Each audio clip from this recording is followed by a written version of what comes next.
From New York City, the makers of Clippercraft clothes for men and more than 1,200 leading retail stores from coast to coast present that immortal character created by Sir Arthur Conan Doyle, the world's most famous detective, Sherlock Holmes, starring John Stanley.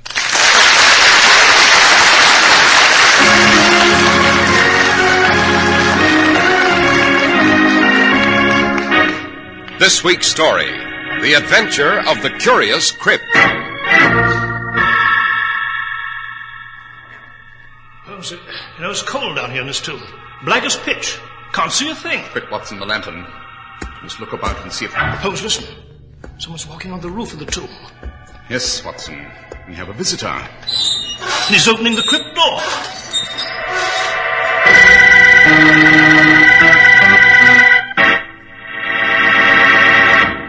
We're at the door of Dr. John Watson's study, and we're about to hear another of his adventures with the fabulous Sherlock Holmes.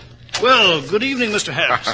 Come in. Thank you. Good evening, Dr. Watson. What memoir are you compiling tonight, sir? Well, tonight, Mr. Harris, I'm hard at work on an adventure that is outstanding among my memoirs for sheer terror.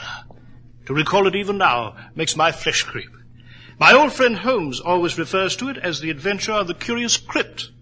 And after you acquaint our audience with the facts on Clippercraft clothes, Mr. Harris, I shall proceed with this remarkable story. Thank you, Doctor. Some hot, sticky morning, you gratefully put on your Clippercraft summer suit. You are comfortable all day long. And that evening, people remark how nice and cool you look.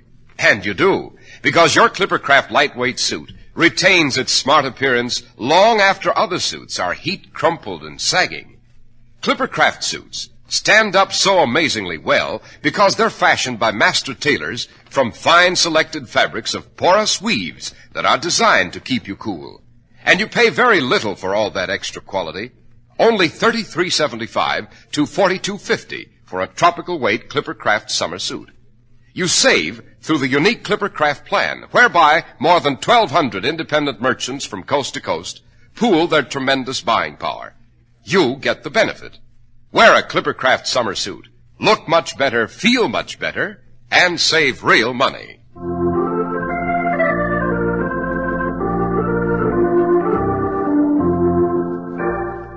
And now, Dr. Watson, what about the adventure of the Curious Crypt?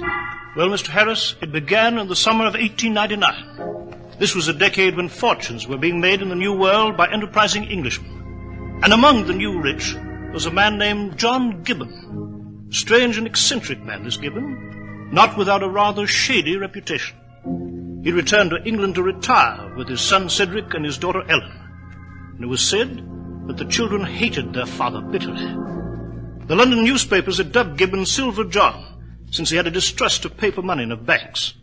And the rumor was that his fortune was a vast hoard of silver dollars, concealed somewhere in his house. Then one night, in the cellar of the Gibbon Manor...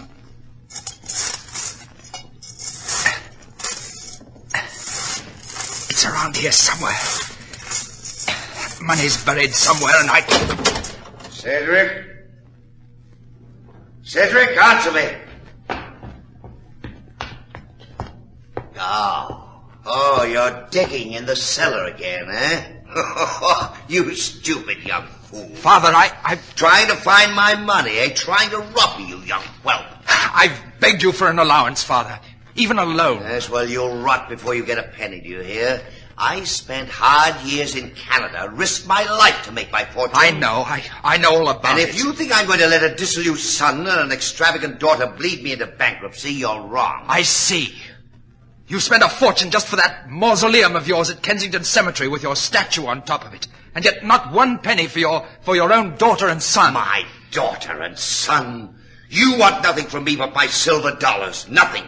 But you'll not get them. Not even after I've gone. Why, you contemptible old blackguard. You rotten miser. Cedric, what? I ought to choke the life from you. Cedric, curl my hands around your scrawny neck like this. No, don't. It's murder, do you hear? Murder. Help! Help! Cedric! Father! What are you doing? Cedric, stop it! Stop, let go! He's cut us off without a penny, Ellen. He deserves to die. Cedric, don't! You're mad!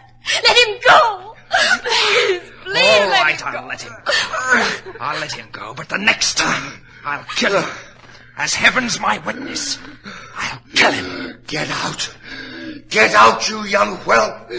Get out of my house before I call the police.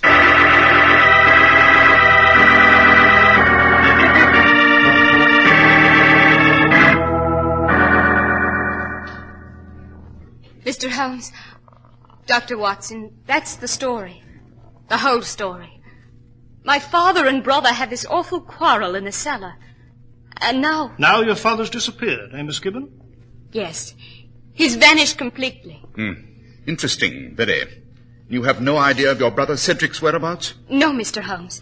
Not since my father ordered him out of the house. I see. Why did you come here to Baker Street, Miss Gibbon? Why didn't you go to the police? Because this is a family matter. The newspapers, they'd be unmerciful, Mr. Holmes. Besides, my brother Cedric, well, he might be involved in... Murder, Miss Gibbons? Yes. Yes, murder. Yes, certainly, Holmes. The young man might have been desperate enough to have done... Quite, Watson, quite. Now then, Miss Gibbon, let us review the facts. Your father, John Gibbon, made a fortune in ranching properties in Western Canada. He was a partner of a brother, Hugo Gibbon. Yes, that's right. Do you recall him, Miss Gibbon? Uncle Hugo? No, Dr. Watson. Both Cedric and I were too young to remember anything. I see. To continue. Your father cheated Hugo out of his share of the ranching properties, drove Hugo into bankruptcy, and then finally disappeared. Yes, Mr. Holmes. Will you help me find my father and brother? You can count on me, Miss Gibbon. I find this situation rather bizarre, and hence much to my liking.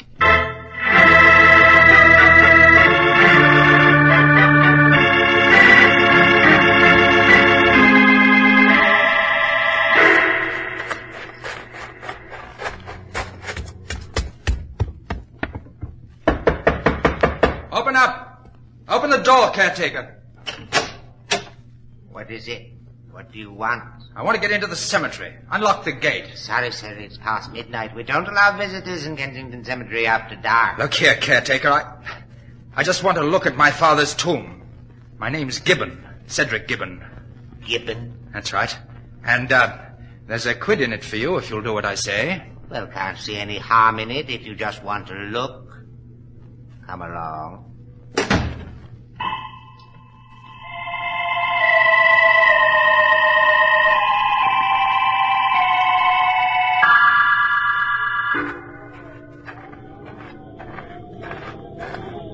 Let's see.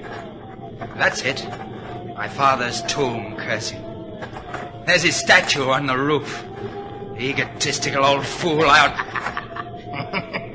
No. No! Welcome to Kensington Graveyard, Cedric. No, please! Don't!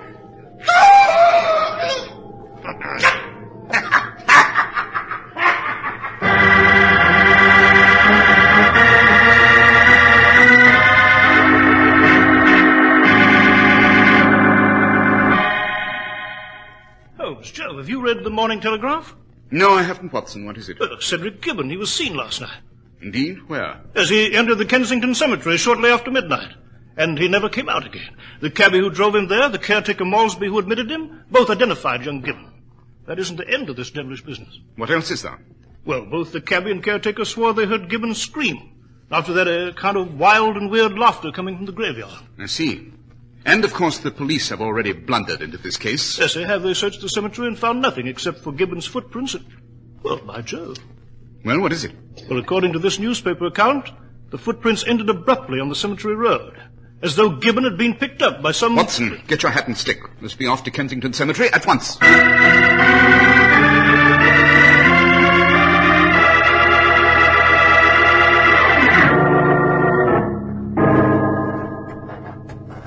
Note, Watson, Gibbons' footprints are quite clear here on the cemetery road.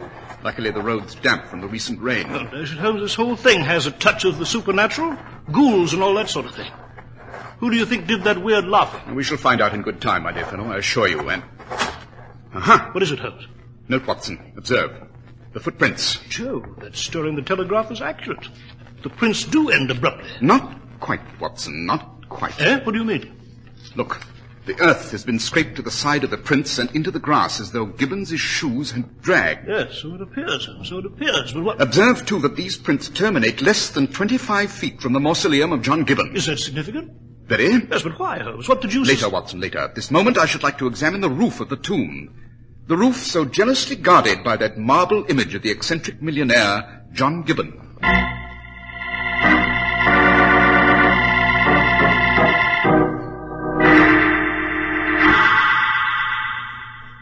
Holmes, I don't see anything up here on the roof. Don't you, Watson? Then you're obviously in need of spectacles. There are definite scratches on the polished stone surface of this crypt roof. Yes, Joe, you're right, Holmes. And what's more, they lead to this tightly locked door. Come, Watson, we'll be off. Where to, Holmes? First, a talk with the caretaker, Malsby. And then we shall return to this crypt later. You see, I'm convinced that this tomb contains some devilish and macabre secret, Watson. And I propose to enter it tonight.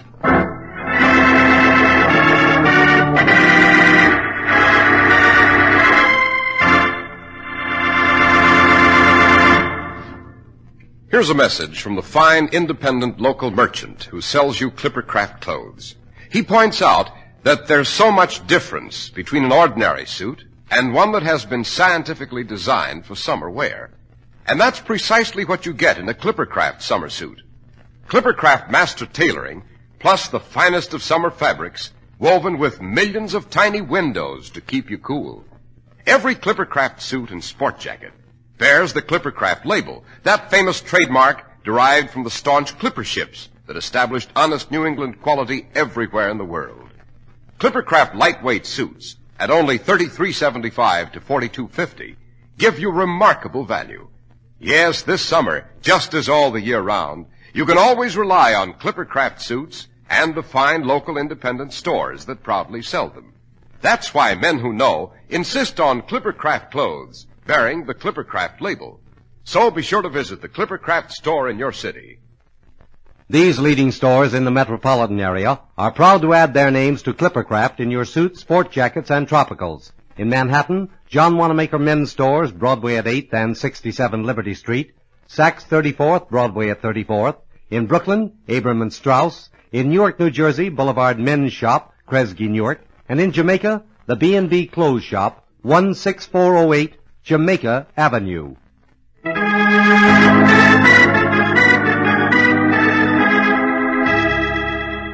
And now, Dr. Watson. Dr. Watson, you were relating to us the adventure of the curious Crypt. Yes, so I was, Mr. Harris. So I was. As you recall, both John Gibbon and his son Cedric had vanished under strange circumstances. And at Kensington Cemetery, Holmes had conducted a thorough investigation, expressed his intention to return and enter the crypt that night. At any rate, as we came out, we stopped in at the cottage of the cemetery caretaker, Malsby. You heard a scream, Malsby, and then a kind of wild laughter. Is that correct? Yes, Mr. Holmes, it was terrible, terrible. Enough to chill a man's blood. Yes, I see. A question, Malsby. Yes, sir? The rules on the entrance sign state specifically that no visitors are allowed in Kensington Cemetery after dark. How does it happen that you admitted Gibbon through the gate? Well, Mr. Holmes, he was John Gibbon's son, and the old gentleman's an important person here, so to speak. Built the biggest tomb in the graveyard. I couldn't very well refuse his son. And as he said, he only wanted to take a look at his father's tomb. It didn't strike you strange that he wanted to view the crypt in the dead of night? Well, no, sir. We get some pretty queer customers visiting the cemetery. Yes, I see. One more question, Malsby. Have you ever met John Gibbon? The old gentleman? Yes. No, Mr. Holmes. I've only been here a month or two. The only part of Mr. Gibbon I've met is that stone statue of him on the crypt roof. I see. Well, Malsby, at the moment there's no more information we require. Thank you. Yes, sir. Come, Watson, we must be off. Well, Holmes, afraid we didn't find out much there. Oh, on the contrary, Watson, we did. Eh? What? Surely you noticed that Malsby was slightly bow-legged. Bow-legged? Holmes, what did you suspect? Moreover, his eyes were watery blue and squinted. Well, I should all suppose they did. What's a man's eyes and legs got to do with it? Many details, Watson. Perhaps significant, perhaps irrelevant. Aha. What is it, Holmes? Look here on the path, Watson. A silver dollar. Yes, so it is, so it is. What is that? Rather unusual, don't you think, Watson, to find a silver dollar lying on the ground outside an English cemetery? I suppose it is. Yes, quite. I'm beginning to see the pattern here of a devilish and ingenious plot. When we return to the graveyard here tonight, I hope to unearth the last few missing threads.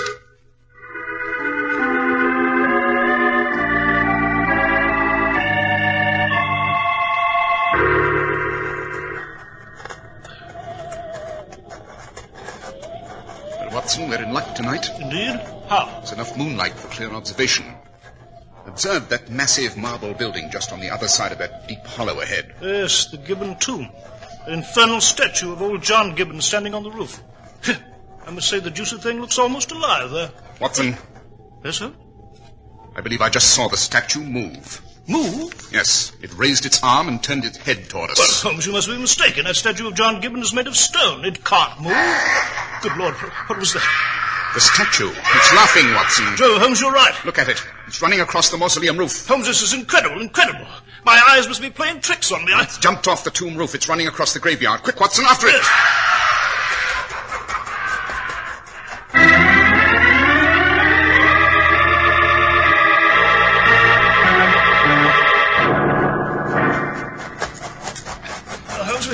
Holmes, we lost sight of it. We ran down into that hollow. It came up the hill here. Yes, and the roof is empty now. Yes, but how could a stone statue run and laugh like a maniac, eh? Obviously, the statue was human. Come, let's get up on the crypt roof. Here, I'll give you a hand. Yes, right, Holmes.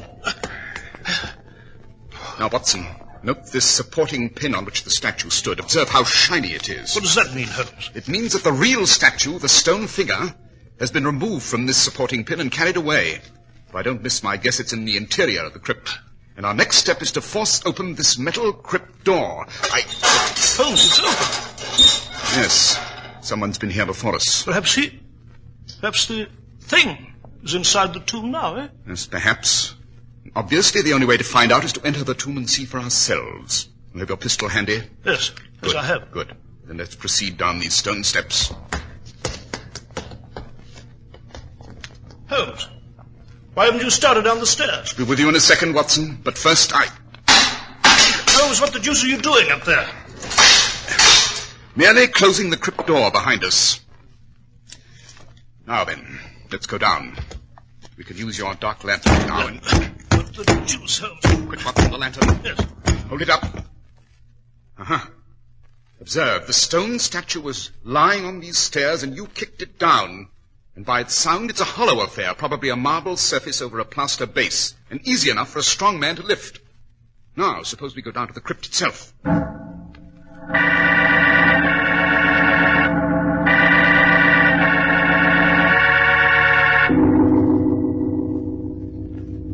Holmes, the place seems to be empty. Oh, on the contrary, Watson. Look in the corner. Good Lord.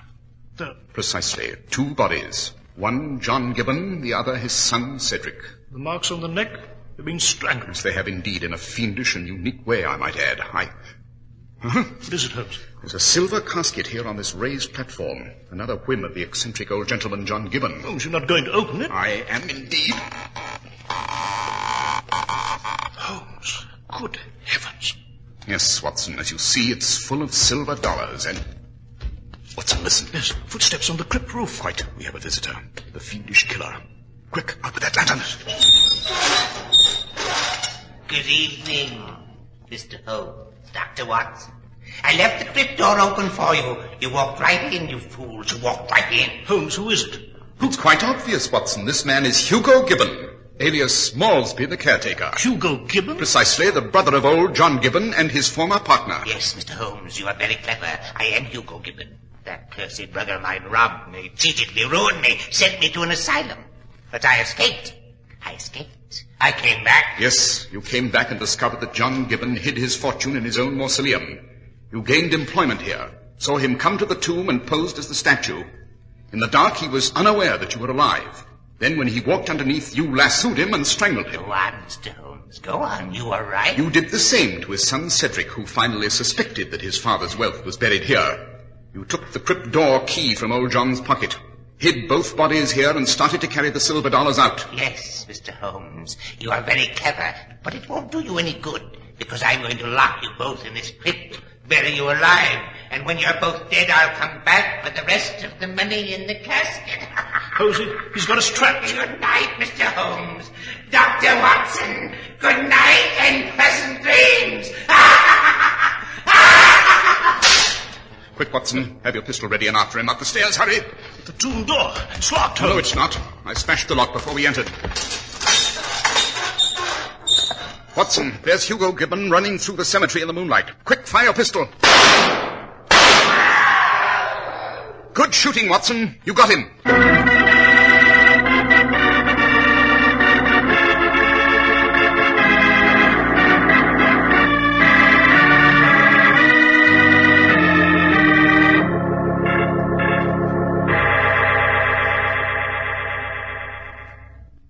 Well, Watson, our man Hugo Gibbon is safely in the custody of Scotland Yard. Your shot was not fatal, but he will pay his debt to the Crown. You know, it seems incredible, Holmes. So Gibbon, alias Malsby, hid the real statue in the crypt, posed on the roof himself, and lassoed his unsuspecting victims, eh? Exactly. You will recall how the footsteps ended, but the marks on the grass indicated that something had been dragged across it. Hugo simply hauled in his rope with his strangling victim on the end of it. But how did you know Malsby was actually Gibbon? Oh, it's obvious, Watson. Only a man who'd lived in the West could cultivate such skill with a lasso. And the caretaker, I knew immediately, was a Westerner. But how? His legs were bowed, a characteristic symptom of long hours in the saddle.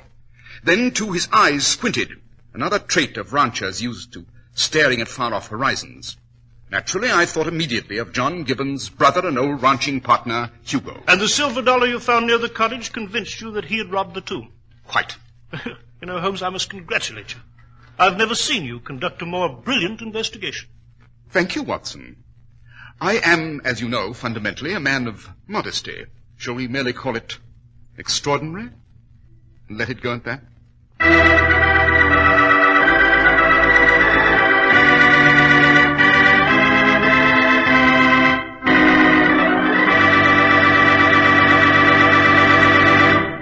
Well, Dr. Watson, that was quite an adventure. Yes, sir. It was indeed, Mr. Harris. And I might add that the police, at Holmes's suggestion, excavated the caretaker's yard and discovered some 200,000 silver dollars buried there, most of which had come from deep recesses in the walls of the Gibbon crypt. Oh, a fortune in those days, Dr. Watson. And now, what about next week's adventure? Next week, Mr. Harris, I shall relate to you the adventure of the Red Death. It concerns a bottle of laundry ink, a vengeful sea captain, and what was probably the greatest threat to the population of London in that decade.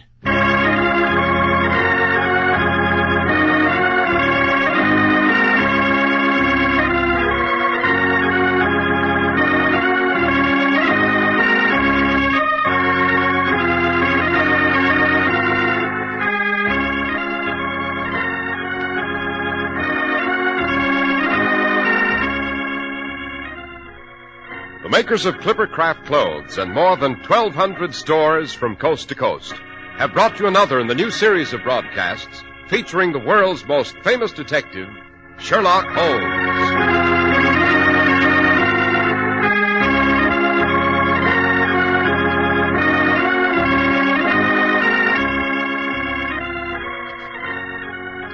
Our stories are based upon the character Sherlock Holmes, created by Sir Arthur Conan Doyle. Sherlock Holmes is played by John Stanley, Dr. Watson by George Spelvin. This week's story was written by Max Ehrlich with special music by Albert Berman.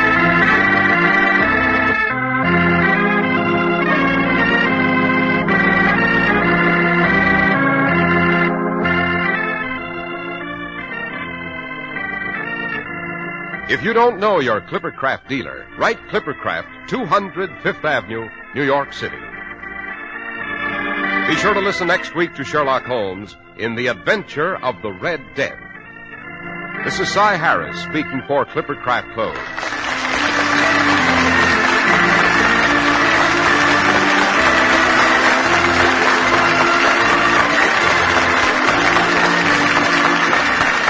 This is the Mutual Broadcasting System.